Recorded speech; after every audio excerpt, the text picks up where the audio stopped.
AK-47 मिला है रायगढ़ सलोनी के मराठी आज पावसाळी अधिवेशनाचा दुसरा दिवस आहे. वारंवार एक जी टीका विरोधकांकडून केली जाते, सतत गद्दार आहे, 50 खोके एकदम ओके, त्याबद्दल काय म्हणाल? आपण नेमकं मी इथं आलो आणि तुम्ही खोक्यांबद्दल बोलला. रिकामी खोके असतील, भरलेले खोके मला माहिती नाही, परंतु महाराष्ट्राला एवढंच माहिती आहे की 70,000 भरलेल्या खोक्यांची सध्या चर्चा ही टीव्हीवर आणि महाराष्ट्रामध्ये आहे. आणि त्याच्यामुळे 50 खोक्यांच्याबद्दल मला काही माहिती नाही, परंतु 70,000 खोक्यांचं जे प्रकरण आहे ते त्यावेळेला काँग्रेस पक्षाचे जे मुख्यमंत्री होते त्यांनीच ते प्रकरण काढलेलं होतं, हे आपल्याला सुद्धा ज्ञात आहे. आणि त्याच्यामुळे पायऱ्यावर उभं राहून घोषणा देणं हा प्रत्येकाचा अधिकार आहे, त्यांनी तसं ते करावं. पण त्याच्यामध्ये तुम्ही आमच्याच लोकांना सुद्धा बरोबर घेता. त्या लोकांच्याबद्दल तुम्हीच म्हणता की ही अनैसर्गिक युती आहे. मग ही अनैसर्गिक युती तुम्ही कायम का ठेवता हा प्रश्न असतो. आणि खरी गद्दारी महाराष्ट्रासाठी कधी होते की महाराष्ट्राचं राज्य आपण छत्रपती शिवाजी महाराजांच्या नावाने चालवतो आणि आपण तिथं शिवाजी महाराजांचं नाव वापरतो आपल्या पक्षाच्या ह्याच्यामध्ये, आणि त्यांचे वंशज जे असतात ज्यांच्याबद्दल आपण आदर ठेवला पाहिजे, अत्यंत पराकोटीचा आदर ठेवला पाहिजे, त्यांचा मात्र आदर कसा कमी होईल याच्यासाठी तुम्ही काम करता. त्याला खऱ्या अर्थाने गद्दार कोण याचा विचार महाराष्ट्राने केला पाहिजे. की छत्रपतींचा वारस असलेल्या लोकांकडून तुम्ही त्या ठिकाणी लिहून घेण्याचा प्रयत्न करता, त्यांच्या आत्मसन्मानाला ठेच पोचवता. एखादं तिकीट म्हणजे फार मोठं नाही आहे. छत्रपतींच्या नावासमोर एखादं राज्यसभेचं तिकीट हे फार मोठं नसतं, परंतु तिथं मात्र तुम्हाला छत्रपती शिवाजी महाराज आठवत नाहीत आणि तुम्ही इतरांबद्दल सुद्धा वाटेल ते बोलत फिरता. मला एकच सांगायचं आहे की महाराष्ट्राबद्दल खरी गद्दारी कुठली असू शकेल तर ज्या कोविडच्या काळामध्ये हजारो लोक मृत्युमुखी पडत होती आणि त्यावेळेला सुद्धा मराठीमध्ये एक म्हण अशी असते, मी म्हण म्हणून म्हणतो ती, की प्रेताच्या टाळूवरचं लोणी खाणारे लोक सुद्धा असतात आणि मग ते लोक ही खऱ्या अर्थाने गद्दार असतात. आणि म्हणून अशी लोक कोण होती याचा शोध झाला पाहिजे, तर महाराष्ट्रातला गद्दार कोण आहे हे समजू शकेल. म्हणून काल सुद्धा अनेक आमदारांची मागणी होती की या संदर्भात चौकशी करा. दुसरा एक विषय आलेला होता तो शालेय मध्यान्ह जे भोजन दिलं जातं हे भोजन किती खराब असतं, पद्धत चुकीची आहे. 100% कोणी कोणाला मारण्याचं आम्ही कधी समर्थन करू शकत नाही, परंतु ज्या विषयावर चर्चा झाली आणि विशेषतः मुख्यमंत्री महोदयांनी याच्यामध्ये लक्ष घातलेलं आहे की महाराष्ट्रामधल्या कुठलाही गरीब मनुष्य ज्याला मध्यान्ह भोजन दिलं जातं ते दर्जेदार असलं पाहिजे आणि याच्यामध्ये जर रॅकेट असतील तर ती मोडून काढली गेली पाहिजे. आणि याच्या संदर्भात आदरणीय मुख्यमंत्री महोदयांचे स्पष्ट निर्देश आहेत की कधी कोणाचं समर्थन किंवा एखादी चूक झाली त्याचं समर्थन आम्ही कधीच करणार नाही, परंतु ज्या कारणासाठी हा एकंदर प्रसंग घडला ते कारण मात्र जेन्युइन आहे की गरीब लोकांना मध्यान्ह अन्न चांगलं मिळालं पाहिजे आणि ते मिळालं पाहिजे, त्याची चौकशी झाली पाहिजे आणि त्याच्यामध्ये सुधारणा झाली पाहिजे, हीच आमची भूमिका आहे.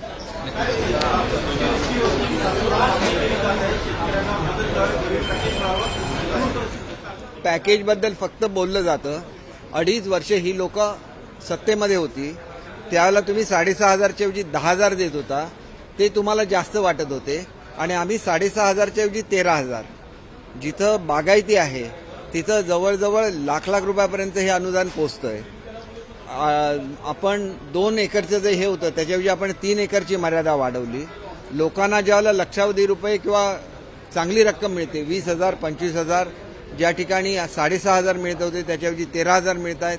अशा परिस्थितीमध्ये ह्याचं कौतुक केलं पाहिजे की आपण काय केलं हे न सांगता लोकांची दिशाभूल केली पाहिजे, हे ठरवावं.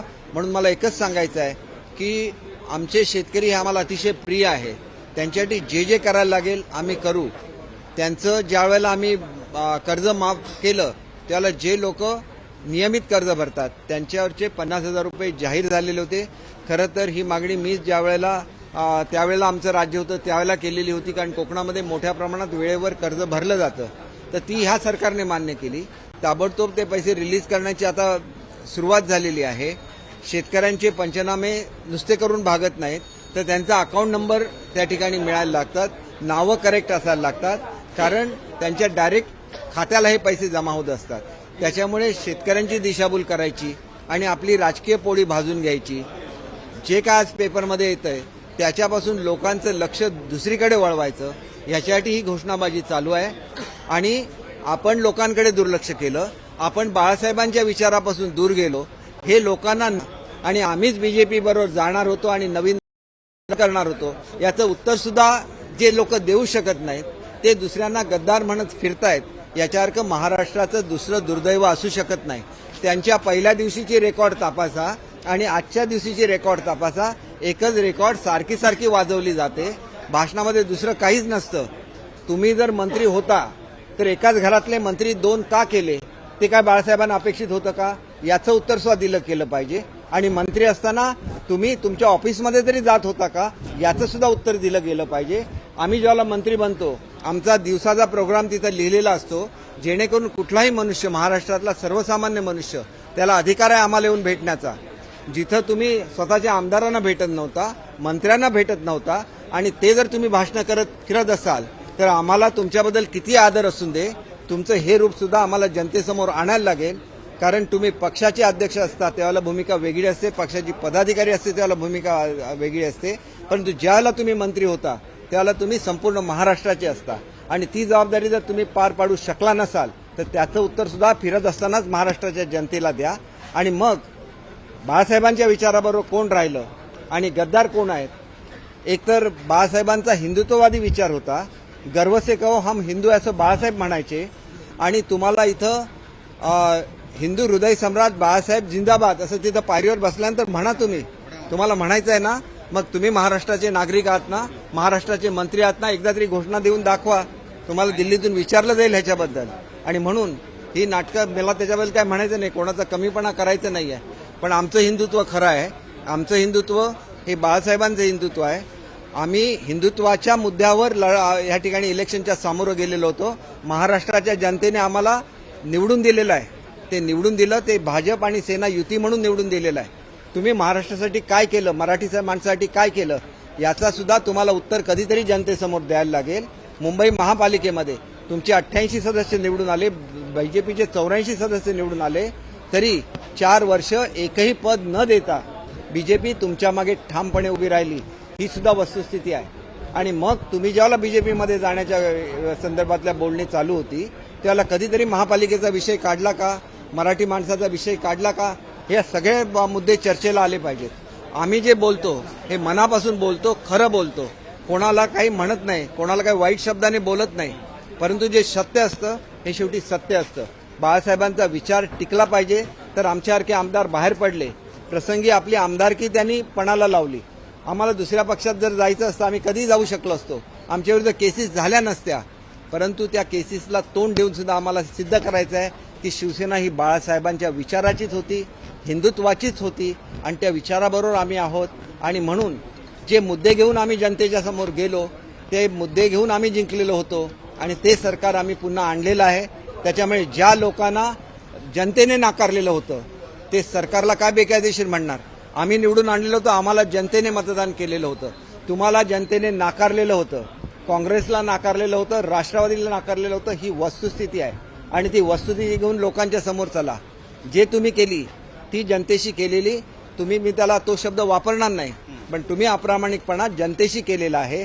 तुम्हाला जर खरं विरोधी पक्षाचं काम करायला जनतेने निवडून दिलेलं होतं ते काम तुम्ही करायला पाहिजे होतं. आज सुद्धा तुम्ही ते काम करा, एवढीच माझी त्यांना विनंती आहे. सर, रायगडमध्ये एक मोठी बातमी येते.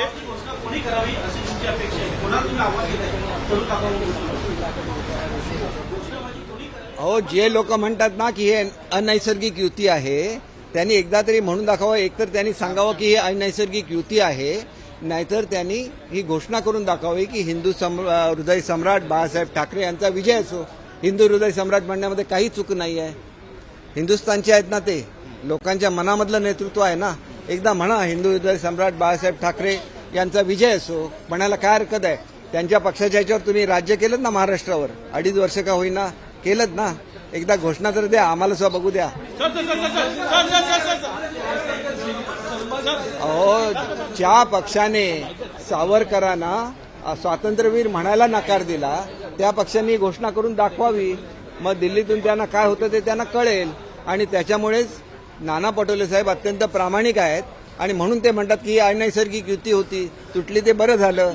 मग ती अनैसर्गिक युती असेल तर ती स्टेजवर ह्याच्यावर तरी का पाहिजे, स्टेप्सवर तरी ती युती का पाहिजे, तोडून टाका ती अनैसर्गिक युती. एवढं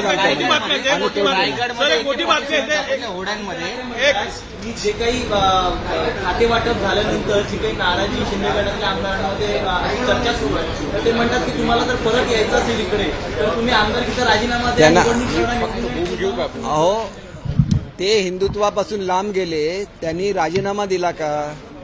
त्यांना उलट असं आहे की त्यांना आपल्या ह्याच्यामध्ये 2-2 MLC लागतात परत निवडून येण्यासाठी. आम्हाला अशी गरज नसते. मी 3 वेळा निवडून आलेलो आहे, ते एकदाच निवडून आलेले आहेत. आणि त्याच्यामुळे 2-2 MLC बरोबर घ्यायचे, महापौर बरोबर घ्यायचा आणि हा माझा मतदारसंघ आहे असं आम्ही कधी करत बसत नाही. आम्ही आमच्या मतदारसंघातल्या लोकांसाठी काम करतो, आम्ही महाराष्ट्राच्या जनतेसाठी काम करतो आणि पर्यटन खात्यामध्ये किती जोर आहे हे मी दाखवून देईन. लोढासाहेब त्याचे मंत्री आहेत, परंतु मला जे नॉलेज आहे पर्यटनामधून मी दाखवून देईन की 2.5 वर्ष महाराष्ट्राची फुकट गेलेली आहे. पर्यटनामधून सगळ्यात मोठा रोजगार निर्माण होतो, तो रोजगार तुम्ही फुकट घालवलेला आहे हे सिद्ध करून दाखवेन. कारण काम केलं पाहिजे, बोलून चालत नाही, काम करायला लागतं. आम्ही दिवस रात्र काम करतो. मला डिपार्टमेंट दिलं, अनेक वेळेला सांगतं की नाराज आहे. नाराज कशाला असणार? महाराष्ट्राचा एकंदर पगार हा 1,40,000 कोटी रुपये होतो आणि त्याच्यापैकी 60,000 कोटीचा पगार हा एकटा माझ्या डिपार्टमेंटचा आहे. एवढं मोठे डिपार्टमेंट आहे ते, मी नाराज का होणार?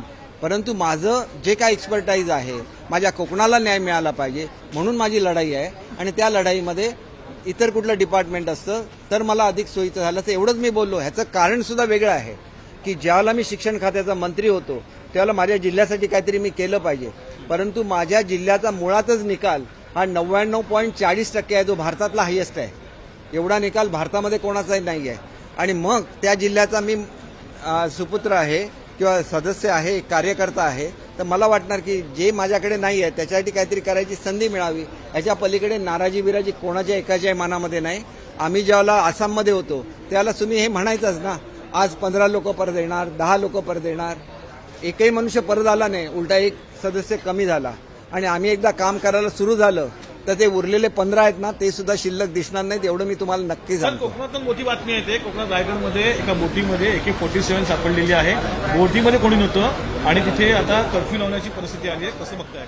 एक गोष्ट अशी आहे की ज्या वेळेला मी गृह खात्याचा राज्यमंत्री होतो त्यावेळेला अत्यंत वेगवान अशा बोटी घेण्याचा एक मी प्रस्ताव तयार केला होता आणि त्याच्यासाठी 50 कोटी रुपये दिलेले होते. याच्यामधली ह्या बोटींसाठी आवश्यकताच अशी आहे की एक तर सिक्युरिटीच्या दृष्टीने आणि मच्छीमारांच्या ह्याच्यावर जे अतिक्रमण होतं बाहेरच्या राज्यांच्या, दोन्ही हे बघितलं गेलं असतं. मी आता सुद्धा आदरणीय उपमुख्यमंत्री महोदयांशी चर्चा करेन आणि ह्या वेगवान बोटी लवकरात लवकर कशा येतील याच्या संदर्भात. कारण आपल्या ज्या बोटी असतात ज्या आपल्या किनाऱ्याच्या संरक्षणासाठी आहेत, या छोट्या बोटी असतात, एवढ्या लांबपर्यंत जाऊ शकत नाहीत, त्यांना वेग नसतो. आणि त्याच्यामुळे ही जी स्कीम होती ती लवकरात लवकर अंमलबजावणी केली पाहिजे, तर आपले किनारे सुरक्षित राहतील असं मला स्वतःला वाटतं. मला एवढंच सांगायचं आहे की मी ज्या वेळेला साधा आमदार होतो त्यावेळेला सुद्धा गृहमंत्र्यांच्याकडे या संदर्भात 3 वेळा मीटिंग लावलेली होती की आपली किनारा सुरक्षा ही महत्वाची आहे. या बोटी तुम्ही ताबडतोब घेऊन या. या बोटीवर पूर्ण म्हणजे वेपन घेतलेले पोलीस असणार आहेत, ते चालवण्याची वेगळी यंत्रणा असणार आहे आणि 7-7 दिवस या बोटी ह्याच्यामध्ये राहू शकतात समुद्रामध्ये. अशा सिक्युरिटीची आपल्याला गरज आहे. आणि माझी खात्री आता होम डिपार्टमेंट उपमुख्यमंत्री महोदयांकडे आहेत, ते तातडीने जी पहिली बोट जी आहे ती ताब्यात घेतील. ती पहिली बोट ताबडतोब वापरामध्ये येऊ शकेल आणि उरलेल्या ज्या 4-5 बोटी आहेत लवकरात लवकर आल्या पाहिजेत महाराष्ट्रामध्ये आणि आपली किनारपट्टी सुरक्षित झाली पाहिजे. पर्यटनासाठी महत्वाचं काम करेल. समुद्र किनारे जे आहेत ते पर्यटनासाठी अत्यंत महत्वाचे आहेत आणि तिकडेच असुरक्षित असतील तर कसं बघताय? नाही, सुरक्षता असलीच पाहिजे, परंतु आपण एक गोष्ट लक्षात घेतली पाहिजे की त्या ठिकाणी ह्या समुद्रामध्ये घडलेली घटना आहे आणि त्याच्यासाठी बोटीज लागतात. किनाऱ्यावरची जी सुरक्षा आहे याच्यासाठी मी त्या खात्याचा मंत्री असताना आम्ही 4 व्हील ड्राईव्ह दिलेले आहेत, त्या समुद्र किनाऱ्यावरून धावू शकतात आणि त्या याला प्रतिबंध करू शकतात आणि ती यंत्रणा सुद्धा सक्षम करण्याची आवश्यकता आहे. निश्चितपणे आपण सांगितलेला मुद्दा योग्य आहे आणि आम्ही याच्यासाठी पर्यटन पोलीस सुद्धा ही वेगळी संकल्पना महाराष्ट्रामध्ये राबवतोय. ती राबवल्यानंतर या किनारपट्टीची सुद्धा सुरक्षितेची काळजी ते आपल्याकडे सुरक्षा दल केंद्र शासनाचं असतं, ज्याला आपण कोस्टल सिक्युरिटी म्हणतो. याच्या व्यतिरिक्त आपली सिक्युरिटी, ज्याला आपण आणि प्लस आपल्या किनारपट्ट्यावरची सिक्युरिटी, एवढं मिळून महाराष्ट्र सुरक्षित राहील असं मला वाटतं. काँग्रेसचे खासदार आहेत, त्यांनी असं म्हटलेलं आहे फडणवीस यांच्यावर टीका करत असताना की फडणवीस ब्राह्मण आहेत, त्यामुळेच ते उच्च पदावर आहेत. कोणी म्हटलेलं आहे? धानोरकर काँग्रेसचे. हे बघा, कोणाच्या जातीवर त्यांचं कर्तृत्व अवलंबून नसतं. कर्तृत्व हे तुम्ही किती काम करता ह्याच्यावर अवलंबून असतं. आणि आमचे उपमुख्यमंत्री अत्यंत कर्तृत्ववान आहेत आणि त्याच्यामुळे त्यांनी जे स्टेटमेंट काढलंय ते महाराष्ट्राच्या संस्कृतीला साजेसं नाही आहे. ते माझे जवळचे मित्र आहेत, परंतु मला त्यांना सांगायचं आहे की ही महाराष्ट्राची संस्कृती नाही. कोणाची जात काढणं ही महाराष्ट्राची संस्कृती नाही.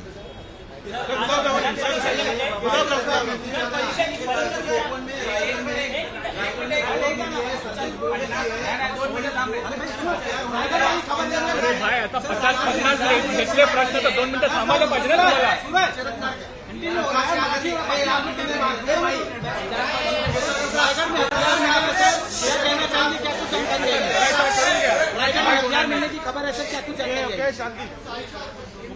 देखिए, ये हमारी जो कोस्ट लाइन है उसकी सिक्योरिटी बहुत इम्पोर्टेंट है. इसीलिए मैं जब इस डिपार्टमेंट का राज्य मंत्री था तो मैंने इसके लिए एक स्पेशल फंड सैंक्शन किया था, जहां पे 6 बहुत ही स्पीड वाली बोट आने वाली थी जो 7-7 दिन तक समुद्र में रह सकती है. उसमें पूरा पुलिस फोर्स वेल इक्विप्ड, जिसके पास पूरे वेपन्स रहेंगे, वो उसको देखने वाले थे.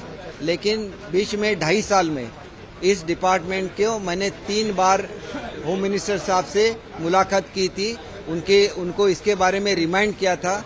फिर भी अभी तक ये बोट आई हुई नहीं है. तो जल्दी से जल्दी आनी चाहिए और हमारे जो किनारे हैं वो सिक्योर्ड होने चाहिए. आप पर्यटन मंत्री हैं, आपको नहीं लगता है कि किस तरह? हाँ, बिल्कुल सतर्कता तो होनी चाहिए. ये तो कोऑर्डिनेशन रहता है सेंट्रल एजेंसीज और स्टेट एजेंसीज के. पूरे तरह से सब यंत्रणा सक्रिय हो गई है और जो भी इस बोट से आए हुए होंगे उसको जल्दी ही कैप्चर किया जाएगा. आप पर्यावरण मंत्री पाइए सर, क्या कुछ अभी तक पता चला है? नहीं, ये मुझे मालूम नहीं रहेगा क्योंकि ये इन्वेस्टिगेशन का पार्ट है, तो पुलिस ही इसके बारे में कुछ बोल सकते आप हैं. पर्यावरण मंत्री हैं, नहीं लगता कि समुद्री सुरक्षा काफी अहम जरूरी है? क्योंकि इससे पहले भी देखा है कि मुंबई में आतंकी आते हैं समुद्र के रास्ते से आते हैं. मैंने पहले भी बोला है, इसके लिए मैंने स्पेशल प्रोविजन की थी. वो बोट अभी तक आई नहीं है. इसके बारे में जब 2.5 साल का इनका कार्यकाल था, मैं कम से कम 3-4 बार गृह मंत्री साहब को मिल चुका था. फिर भी ये बोट्स नहीं ली गई और इसकी वजह से इस परिस्थिति को हम सामना कर रहे हैं. और क्या पुरानी सरकार पर आरोप लगा रहे हैं उनकी तरफ से ये स्टेप्स नहीं लिए? स्टेप्स तो लेने ही चाहिए. जब हमने इसके लिए पैसा दिया था तो अगर वो बोट आ जाती तो इस बोट को वो कैप्चर कर सकते थे. लेकिन मुझे उन पे कुछ आरोप नहीं करना है. मेरा इतना ही कहना है कि होम बहुत ही सेंसिटिव डिपार्टमेंट होता है. इसके बारे में जो भी कार्रवाई होती है वो तुरंत होनी चाहिए. आपके पास फंड्स थे, आपके पास स्कीम थी, फिर भी आपने ये जो बोट थी, ये जो नौकाएं थी, आपने नहीं खरीदी. तो इसके बारे में मैं किसी पे इल्जाम नहीं लगा रहा हूँ. मैं ये कह रहा हूँ कि मैंने 4-5 बार पहले जो देशमुख साहब थे उनको रिमाइंड किया था, दिलीप वळसे पाटिल साहब को रिमाइंड किया था. तो अगर वो बोट आ जाती तो इसमें हम लोग और ज्यादा कार्रवाई कर सकते थे. को लेकर ये बोला जा रहा है कि इस बार बीजेपी को ज्यादा मिले हैं विभागों के जो सप्लीमेंट्री डिमांड की, उसमें आपको कम मिले तो कुछ फायदा क्या हुआ? वो ऐसे नहीं, ये बिल्कुल ये है. जब शिवसेना थी तो हमको 15% मिला था. हमारी सदस्यों की संख्या है 50 अपक्ष मिलके, और बीजेपी की सदस्य संख्या 120. इस हिसाब से देखा जाए तो उनको 75 और हमको 25 मिलना था. फिर भी हमको मिल गया 40, उनको मिल गया 60. लेकिन ये डिपार्टमेंट के फंड्स की एलोकेशन है. हर एक कॉन्स्टिट्यूशन में वो पैसा जाएगा, वो बीजेपी की तरफ से भी जाएगा और शिवसेना की तरफ से भी जाएगा. हम लोग इकट्ठा है, हम इकट्ठा काम करेंगे, महाराष्ट्र के जनता के लिए काम करेंगे और आप आगे चल के इसका रिजल्ट भी देख लेंगे. बड़े पैमाने पर मना रही है, कई सारी सहूलियतें भी है, लेकिन ये कह रहे हैं कि इसको इलेक्शन से जोड़ कर देते हैं. कह रहे हैं कि ये जो है इलेक्शन चुनाव सामने इससे कर रहे हैं, इसको साथ के साथ दर्जा दे रहे हैं. नहीं, देखिए, मैं आज एग्जाम्पल देता हूँ. ये जो सरकार है वो हर कोई सेक्टर हो, उसके बारे में 2.5 साल तक इन्होंने कुछ नहीं किया। जब इनको नोटिस आ गई गवर्नर साहब की कि आपको आपका बहुमत सिद्ध करना है, तो अपना राजीनामा देने से पहले, अपना रेजिग्नेशन देने से पहले इन्होंने कम से कम 170 फाइल्स पे साइन की है। तो जाहिर है कि ये सिर्फ लोगों को दिखाने के लिए हुआ था, क्योंकि जो भी गवर्नमेंट जाता है उसके जो डिसीजन होते हैं उसका रिव्यू किया जाता है। तो ये 19 को राजीनामा दे और 19 को ही फाइल पे साइन कर रहे हैं, ऐसा कभी हो सकता है क्या? नहीं, ये कर सकते हैं, हम नहीं करते ऐसा, ये करते हैं। 2.5 साल में कुछ काम नहीं किया, लास्ट के 1 महीने में जब पता चला कि हमारी सत्ता जा रही है तो उनको औरंगाबाद की याद आ गई है, संभाजी नगर की याद आ गई।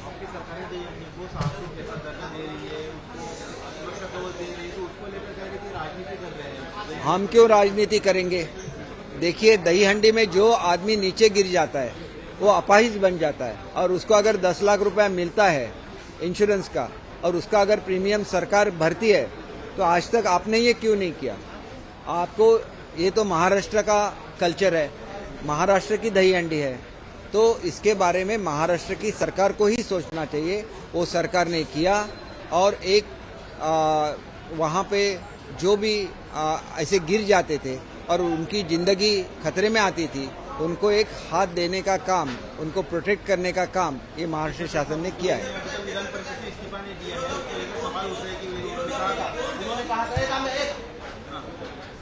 नहीं, बोलिए। देखिए, मैंने ऐसे डिक्लेयर किया है कि इन पे मैं कुछ भी कमेंट नहीं करूंगा, तो कमेंट तो नहीं करूंगा, लेकिन आपको भी सब रिकॉर्ड निकालना चाहिए, कितनी बार कोई सदस्य कितनी बार जाता है किसी हाउस में, ये भी आपको चेक करके देखना चाहिए। अगर मैं मंत्री हूं तो मैं अपने कार्यालय में कितनी बार जाता हूं, आपको चेक करना है, ना कि मुझे बोलना है।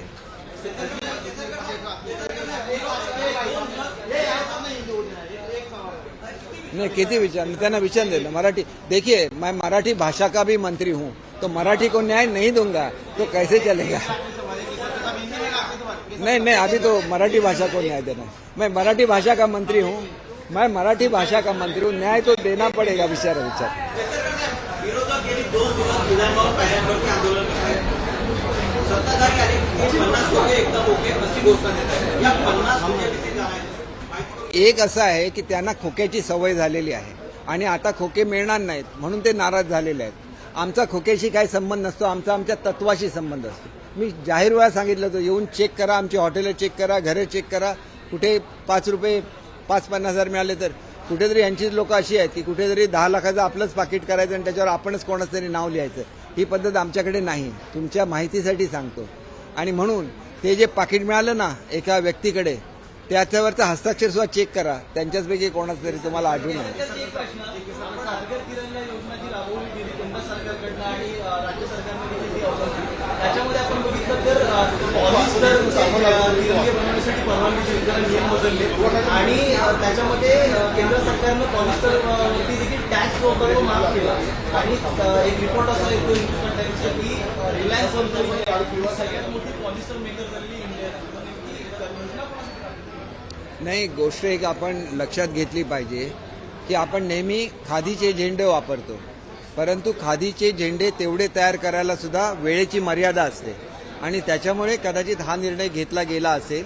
तर त्याच्याकडे राष्ट्रप्रेमाच्या दृष्टीने बघा, दुसऱ्या दृष्टीने त्याच्याकडे बघू नका, एवढीच माझी विनंती आहे।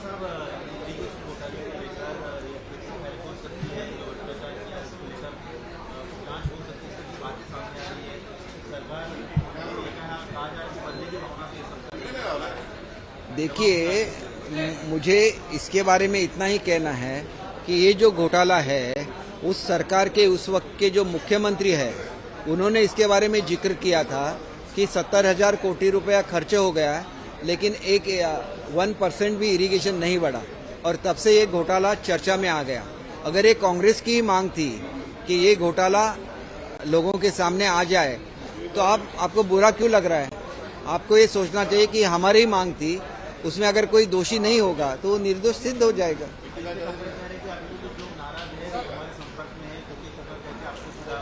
नहीं, वो तो है, वो खुद नाराज है क्योंकि उनकी मिनिस्ट्री चली गई है, तो उनको आदत पड़ गई थी।